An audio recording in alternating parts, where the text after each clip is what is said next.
pat on the back to him. He just got voted into the Media Association Hall of Fame. Winston-Salem, North Carolina. That's a very distinguished crew. I mentioned it the other day. He deserves it for all he does with the Fox and the college, all the baseball and everything else. Tom Verducci. Tom, congratulations. How are you today, pal? Okay? I'm great. Thanks for bringing that up, Chris. I appreciate it. You deserve it. You are the best. All right, now we got a couple things to do. I know you're not going to reveal this ballot to me, but let's do Bonds-Clemens first. Right. How close are they going to get to 75%? Not that close. I think you've seen the last couple of years, Chris, they plateaued a little bit. They're getting an increase in the teens over the last couple of years, so picking up a handful or so of votes. Still trending forward as more people come off. The older voters come off the voting rolls. Younger ones come on. Younger ones have been more inclined to just give a pass to the steroid guys because those people weren't around when it was all happening in baseball, weren't covering baseball at the time. So time is on their side. I said this when this first broke years ago, Chris. It's going to come down to their last year on the ballot, their 10th year on the ballot.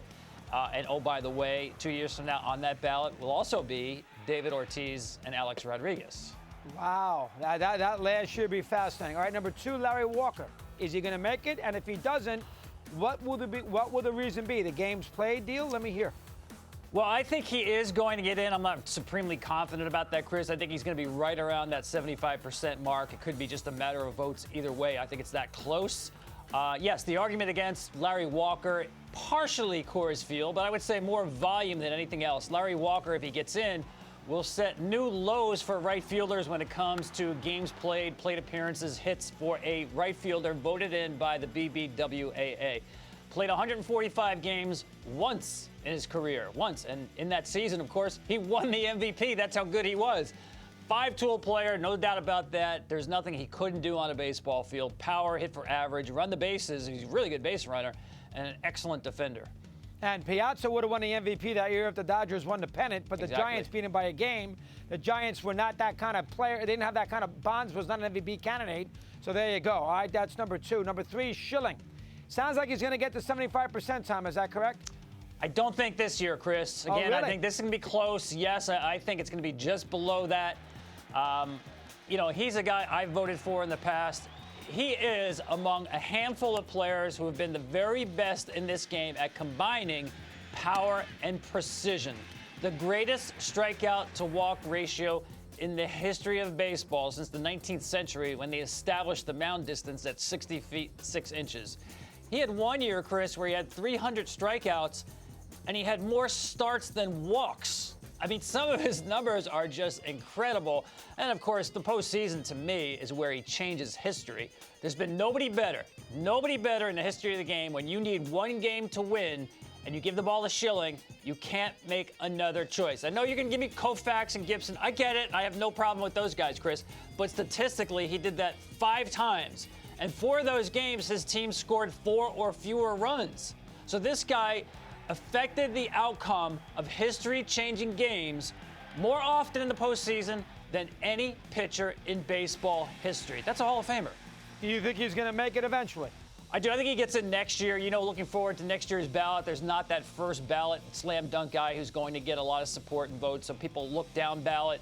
By that point, Schilling will have gotten so close. I think the fact that Mussina got in last year, in the last couple of years, really bodes well for him as well. He's the best pitcher on the ballot. So I think he gets close enough this year so that we're looking at next year as his enshrinement. All right, finally, Kent and Roland. What do you see with those two? Well, Roland, you'll see, I believe, Chris, on the down ballot, so to speak. He's one of these guys who's going to take the biggest leap forward. In other words, you look over the past few years, from Blyleven to Tim Raines to Edgar Martinez to Larry Walker, certain darlings have emerged in the voting block from down ballot. I'm talking about guys who started out in the 20, maybe even 30%, who all of a sudden start gaining momentum. I think Roland is starting to be that guy because when you look at wins above replacement, his defense at third base really stands out. Again, he's a guy who doesn't have great volume. He would have the fewest plate appearances of any third baseman voted in by the BBWA since 47. So you look at the volume, not quite there, but the rate stats and especially his defensive metrics are really, really good. So I think you'll see him start to jump up. Not close to getting in yet, but that magic number is 50%. Every player who has ever gotten to 50% has gotten into the Hall of Fame so far by a committee, or the Baseball Writers or a Veterans Committee, except Gil Hodges, who actually 12 times went over 50%. So I think Rolen is the guy, if you're looking forward to a guy making some traction in the next couple of years the way that Walker has, I think Rolen's that guy. Yeah, I mean, I don't understand, the people who talk about defensive metrics never saw Kent play a game at second base. How come he can't jump up to a decent level, give him a chance down the road?